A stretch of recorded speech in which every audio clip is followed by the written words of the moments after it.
Problem over you. Okay, so this is our COP. So we'll be going through the problems that we have faced on Monday when we were doing our coaching session, as well as our solutions using the reflective model. Yeah. Okay, so we'll go one round. So starting with Amir. So the problems that I had with my coaching session was that I was not lively enough, and my distribution of the way that I set up the court was not as efficient as it should be. And yeah, next. Okay, so some problems I faced during my coaching session was that firstly my drills weren't very related to my game itself, because I started off with different directions, shooting from different directions, and then it all veered back to shooting at the free throw line. So like different direction to free throw line, it doesn't really relate lah. So yeah. Another issue was you told me that I didn't give enough feedback lah. So you said it was good for me to give verbal feedback, but that I should give even more feedback lah. So yeah, and last issue was what was the last issue? One thing I personally faced was time management. There was one drill that I did not do. Yeah, so that was one issue for me. So moving on to Shantang. Okay, so for my coaching session, I think one of the problem I faced was that my participant did not listen to my feedback and follow my instructions properly. I couldn't remember who it was, but one person I just keep reminding him to not shoot with one hand only, and then I release the ball with one hand only, but then the person keep throwing the ball with two hands. So despite multiple reminders, but then he still do the same thing. So I don't know what to do to fix it lah. And another problem was that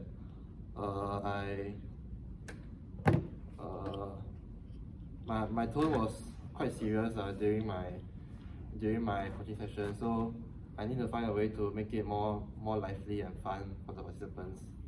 Yeah, next. In terms for me, what some stuff that I had to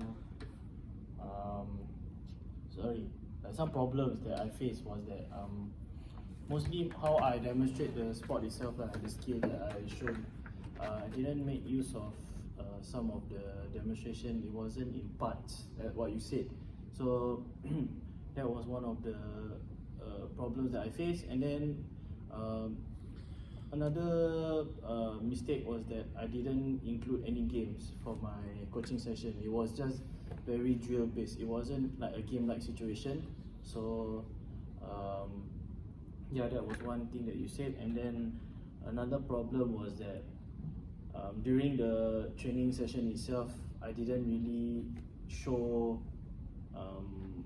I didn't have that much respect from my players lah. Yeah, which was one of the problems that I faced as well. And yeah, that's about it. So Darren, last. Okay, so for me, I think the problem that I faced was that similarly to Isaac, the drills weren't related to each other. So for example, I was focused on passing that day. So from a passing drill, I immediately went into a 3v3 where defending was involved. So that's one of the problems that I faced. Then yeah, I think that's the problem with my drill. Okay, so we've taken down the different problems. I've taken down different problems that we have. So I'll just read it out, the main problems, okay? I'll read out the main problems that we have. Okay, so for Amirul, this is a summary. For Amirul, as a coach, the delivery was not lively. That is a problem faced by Sheng Teng as well. And the setup of the court was not very efficient. For Isaac, the drill was not related to let's say the game was not related to the drill that he has been doing. So that is a problem that he has faced similarly with me. And for Sheng Teng, he said that the players were not following instruction. And for Sharik, it's the game was not the the drills were not very game-like, right? Yeah, and the training doesn't.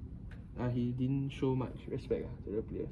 Something like that, right? The players didn't show much respect. The players did not show much respect. I think also to add on to my one, I think that's also a problem of mine where I think discipline wasn't involved. So right now we'll go through with action plans using the reflective model, which is advice seeking, joint construction, reflective transformation, coaching materials, creative thought, and coaching repertoire, where we go through all these different models and we help each other to build our coaching skills up lah. Yeah. So we just start okay. So let's start with the first problem.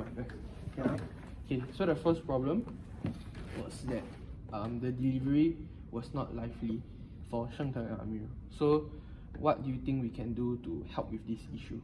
I think this is one of my solutions to give you guys. Try to act sort of fake it till you make it whereby you don't show how you are towards your friend. You show them what it means to be a coach.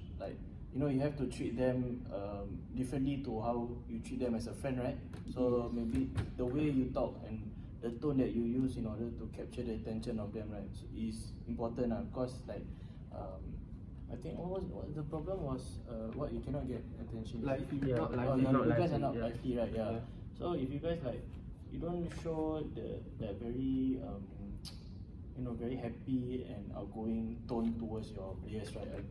They might feel like, oh, this coach doesn't really know what he's doing, or maybe he's not really interested in coaching you guys So Yeah. maybe you just tell yourself that, oh, I have to somehow get the attention of them. I need to be lively that's why I said fake it till you make it That's what I was.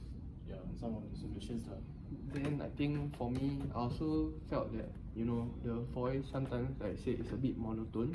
So what you can do is to pace yourself. So instead of just say, "Hi guys, my name is Amirul. Today we're gonna learn about football." I say, "Okay, hi guys. Today we're gonna learn about football. I'm Coach Amirul, and welcome to my lesson." Something like that to make it more lively. Then another thing you can do is, cause as a coach normally we are allowed to take out our mask right now. So just take out and smile. You'll be seen as more friendly. Then the players will want to approach you more and respect you more as well. So I think that's what you can improve on for you and Sheng Teng. Yeah. You got anything else to say? So to be more lively and the attitude, right? But the first step I usually take, right, is just to be loud. So once you're loud, right, the things come naturally. So as long as you're louder, don't so shy. So then can already. Cause I also in class, I'm usually quite quiet. You this one you just throw your face away and just say, "Hello guys." Yeah. Understood. Yeah. You got anything? I think I agree with what they say because I agree. because usually I think for some people it doesn't come naturally at first but I think once I practice it more often than now, then I think it should come naturally by quite a while. And Okay. Then I think got one lesson where we learn about paralanguage also.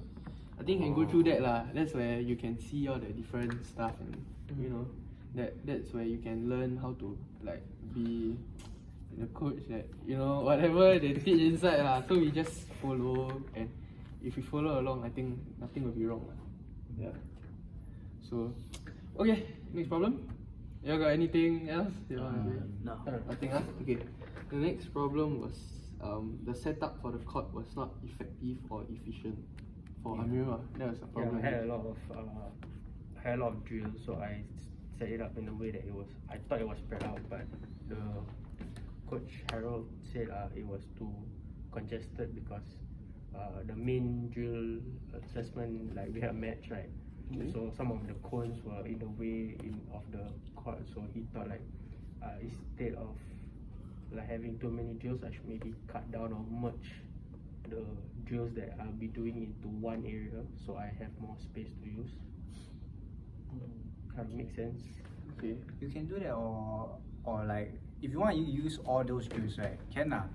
you set up one first, and then when you want to move to the next drill, then you take everything out, then you pull again, you prepare again.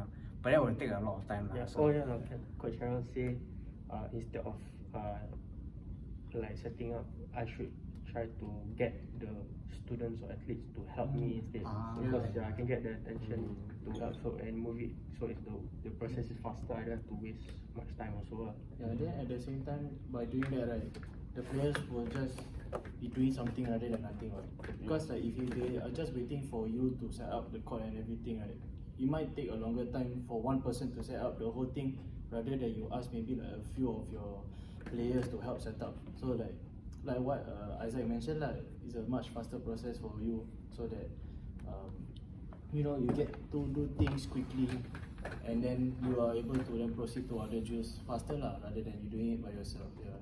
And then at the same time was that because you know that you have so many drills that you need to set up, right? And then once you realize that maybe the space is too small, you can try and improvise with like doing different types of drills that also incorporates whatever that you want them to learn lah. Because like I know your cone, the cone training that you did, I think one was like it was quite small for the space that's being given, right? Yeah. So if you don't want to, if you still want to make use of that gym, maybe you just try to find alternative ways lah, you know, so that it's easier for like your players to not be so congested into one space. Yeah. So and then the dribbling one partly was also, if I can recall, was it like a small space for, do you needed a big space for the dribbling? No, only, right? It was just the passing one, right? Yeah. So it's just like, maybe instead of cones, you can just use like the flat markers, right? Because like it doesn't really obstruct the way of the players actually playing the drill itself lah. Yeah. So that's just one thing lah. Okay, that's good. Okay lah. Then I think for me, I think you plan this out, right? Yeah. I think maybe you should go through in your head one time like how this drill should go. So let's say there is anything that will cause the drill to be affected or slowed down, because you want to be very efficient in your time, because you might have a maximum timing. So for our lesson that day, I think it was 15 minutes, right? So you have 15 minutes time limit. So I think what you could have done was to plan it out in your head how you will go. So not only like account for, you know, this drill will go smoothly, but what if something goes wrong? What if there will be regression? What if there's progression? You must put that all into your mind so that the players will be more proactive. Because if you do it too hard, you'll be like the players cannot do anything, they won't improve. And if you put it too easy, then you know, like they will feel like, wow, this is not challenge. They really have the skill. So you're supposed to challenge them at the same time at a right level, but also not give them a challenge too hard. So that's what you can do up in your head, or you can just, you know, like in your lesson plan, you put the timing nicely lah, and have some like leeway for yourself to do all this stuff. Yeah. Then like just a bit of add on to what Darren said lah, because you plan everything in your head, right? But then on the actual it didn't go well, right? Yeah, because you from there, because when the drill started, from there you will need to assess them on how their different levels is, right? Because some of them may be very good, some of them may be very shit lah. So that's when from there you need to really figure out how to like think on the spot to know what are the different progressions and regressions you can do, so that you know it caters to everybody lah. Yeah, that's all. Yeah. Wait, just to add on I recall like during that day, like the transition between the drills were like really slow, and like you ended up taking like a lot longer than you were supposed to like complete the coaching session. Yeah. So like what they said, I think your design of the drills should make it like should have like easier and faster transitions to the next one. Yeah. I remember it took super long from like one side of the court, then you have to move to the all the way to the other side, then to another corner. Like, it just took them long. Yeah, that's for me. Also the space use, Yeah. because your whole court is actually not the full length. It's like kind of like Halfway. Yeah. So maybe if you want, you can push it back so that there's no more space on one side of the court. So like you can put your drills there, and instead of moving it around, instead of telling the players to do things, I mean that's up to you as a coach, but you can tell them you can just immediately shift over, bring the players there, you can play the game and done. Move very smoothly lah. Don't need to use the space there. I mean that's up to you. Yeah. Okay. Anything else? Anything else? Isaac? Nothing? Nothing. Okay. I said my. So next issue. Okay. The next issue is the drill is not related. That's for me and him lah. The issue that both of us have. So what are the ways that we can try to counter this issue that we face? I guess it's just, I think firstly is the planning lah, because you need to have your main plan of what you want to achieve for that training itself lah. So maybe if let's say, what was your plan for the For me, it was passing. So from 1-to-1 passing, then afterwards, it's still 1-to-1 lah, but it's a bit different. But the big jump was that from 1-to-1 passing, I immediately go to 3v3 football. So there was no like in between Yeah. progression. Okay, yeah. So then, you just need to take note of the drills that make use of the main point or the plan that you wanted lah to achieve, which is passing. Because if you just jump from like the 1v1 passing straight away 3v3, right, I think the players will be like, oh, they were very shocked. Yeah. And then, so that's why what he taught us was like regression and progression, right, of the drills itself. And that's where like our flexibility and responsiveness comes in lah. Yeah, because you have to know, because we have to know like how good our players are, or how like average they are, right? Yeah. Because The like, same point as what I said because to you. when I plan also, you have to always assume the worst that they are a low level. Okay, so Yeah. then when you get to know how they are, their abilities, right, then you progress from there. Then see if some are weaker, some are stronger. Then you see how to make it harder for those that are more skilled, or make it a bit easier for those that are not so skilled. Okay. Then okay, I think something like he said, like you have to slowly progress the drills forward. Like what I did, for example, like from shooting, then you do like dribble into shooting, then like passing into shooting, then you play a game, then you can play a game. So it's like slowly build out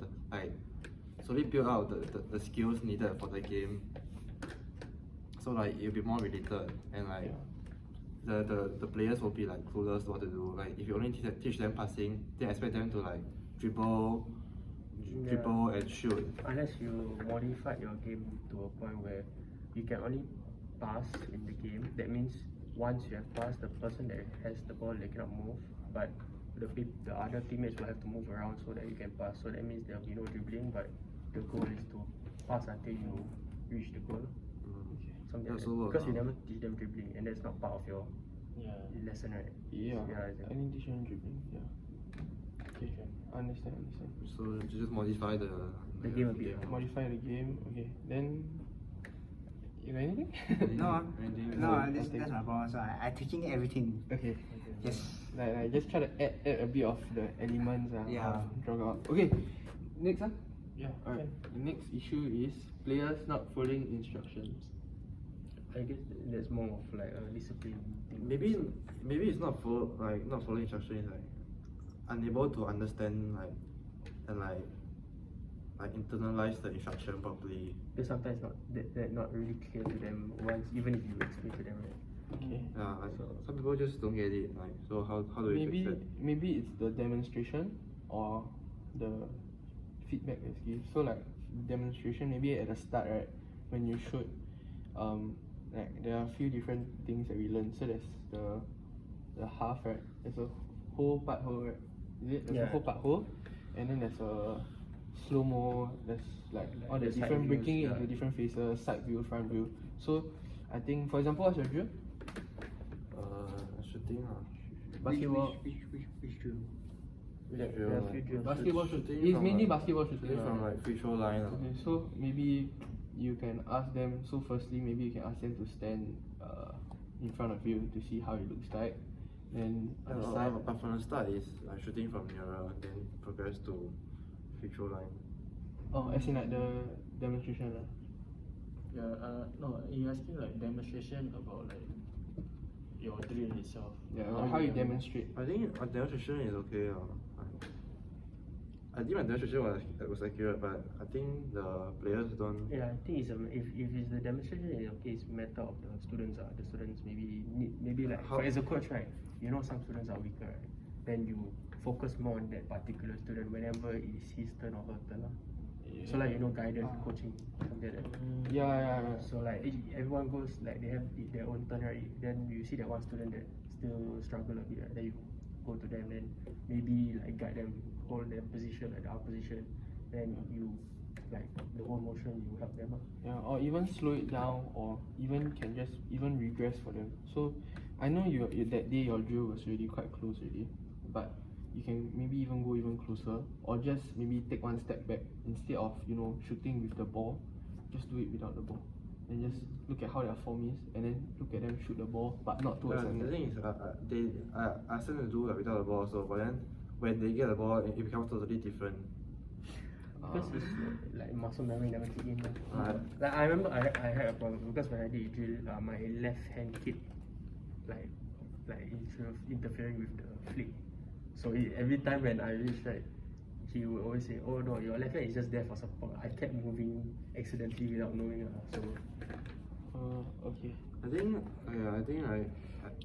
maybe it's like I have to give like different types of feedback. Maybe like my verbal feedback is like it's hard to like internalize. So like maybe like you say, I just like hold their hand and help them adjust. Wait. Don't, Mr. Harold said, because that day I corrected Dini shooting form, right? So I touched Yeah, her yeah, hand. okay. Oh, yeah. Then after that he said no.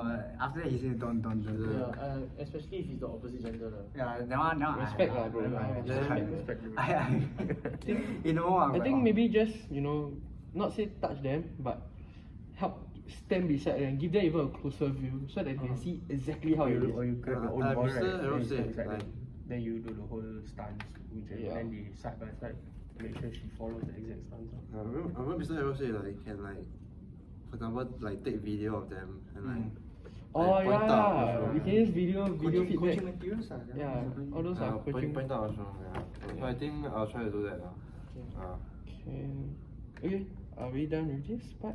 Yes. Yeah. Okay, so we go next. Okay, the next one is not game like. Not game like. Not game like. So like as in not in a not applicable in realistic situation. Which of the drill is not game like? Yeah, I think we have that. My drill, I think it's just all I have just two shooting, drills right? lah. It's just basically because I taught them how to shoot, so it's more of technique. So I'm showing them the technique of shooting lah, and then after that I sort of progress by seeing how accurate they can shoot. Yeah. okay. So yeah, that was one of the problems that I had lah, because Mr. Harold said it wasn't very game-like situation. Yeah. I'd say maybe how to say, maybe the ball has to be a bit moving. Like maybe as a coach, maybe they pass the ball to you and then you lay it off and then you see, because that's more realistic to be used in a game instead of the ball being stationary. Then even if you test out the accuracy, right, in a real life football match you won't really have that time to just be stationary to shoot. Maybe like you can add like a passive defender. Yeah, one of the teammates can just It's more stay game but like not do anything. Like, Like, in real game, you're not gonna get like free shots on like. I mean, unless it's a penalty lah. yeah, but- penalty then it's Okay, applicable, depending what you're depending training on. If situation, it's yeah. penalty, then okay, that drill is good for accuracy. But in general, they're not going to get a lot of penalties in a one match.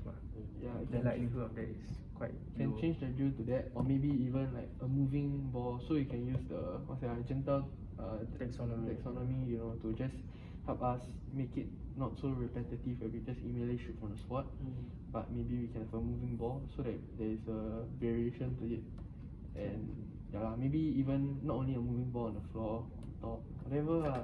Anything that is suitable for the player, depending on his or her skill. That's where you gauge or adjust if needed to like make it simpler or harder. Yeah, we definitely make it more game like. Okay. That's okay. Yeah. Okay.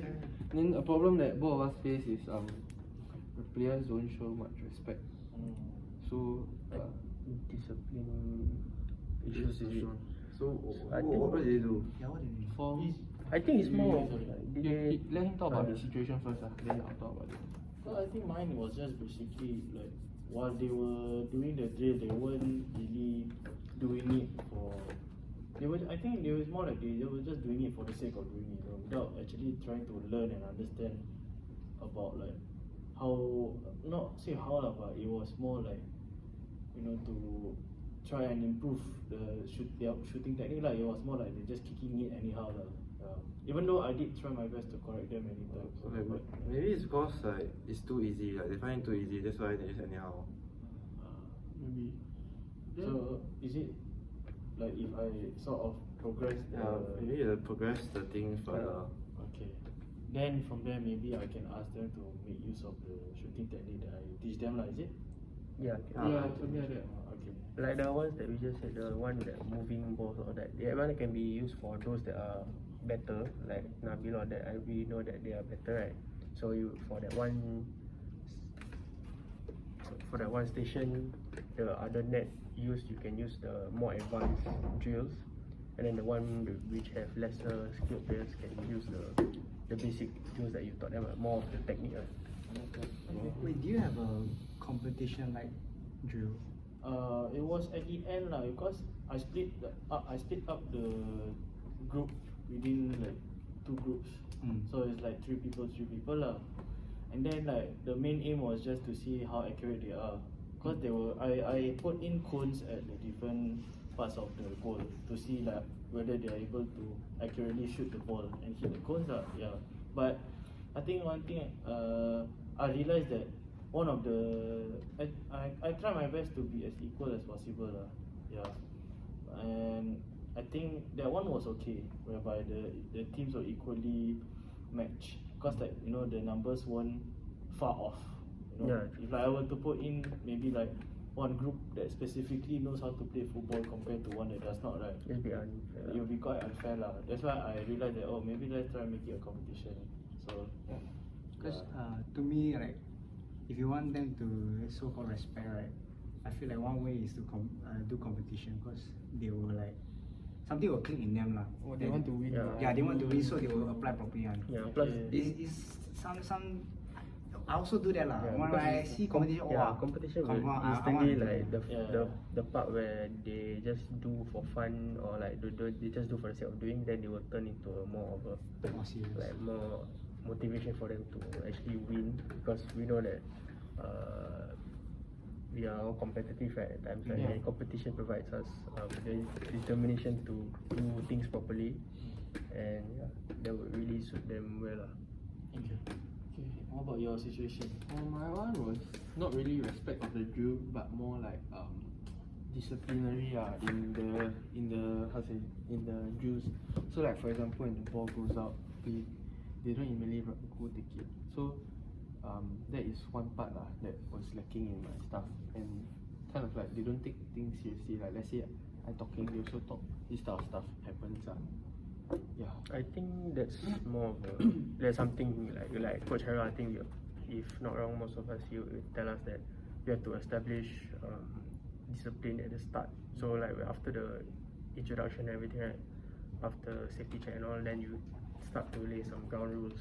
Yeah. Like say maybe when one person talking, the others should listen, and then make sure they all focus on how you demonstrate your drills and all that.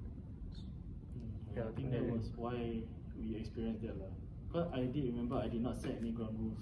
Yeah, before. I also never Same did. as me. I think right, like maybe it's your tone lah, like because it's like your tone not very serious one. You just like, No, but it like- feels like you're just joking and stuff. The So introduction, like, I think should not be a problem when they say, "Hey, what's up, guys? Welcome." I mean that part is fine, but then it's like when things need to be serious, then you be serious. When it needs to be fun and engaging, then you change your tone.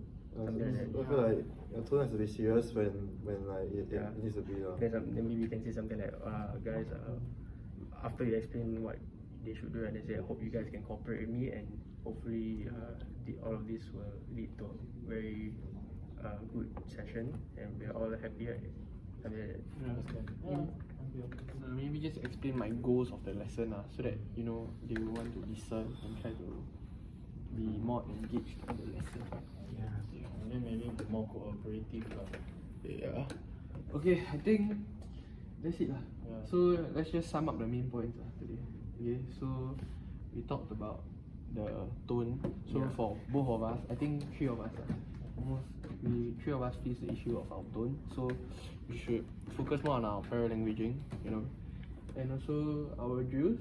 We should make it more connected, so we can try to find ways to help us make the drills more game-like, make the drills more effective for the players to learn. Yeah. And also in terms of how setting up our drills, we need to be more efficient, and like we have to imagine the session in our heads first, so that and when the day comes we need to coach, it won't be as bad as it is. Then the placement of our drills also is very important.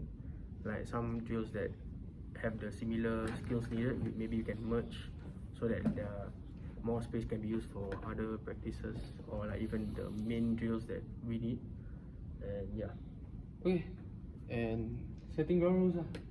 Setting I up think is important. setting ground rules is important to help get the respect and cooperation that you need from the players lah. So that whenever we instruct them to do anything, you know, they'll be very willing to follow up and cooperate with the coach. Yeah. And also using the right feedbacks Yes. to help them understand how to follow the drills. Okay, I think that's it for COP. Thanks, Mr. Hero. Thank you, And sir. good night. Good night. Bye.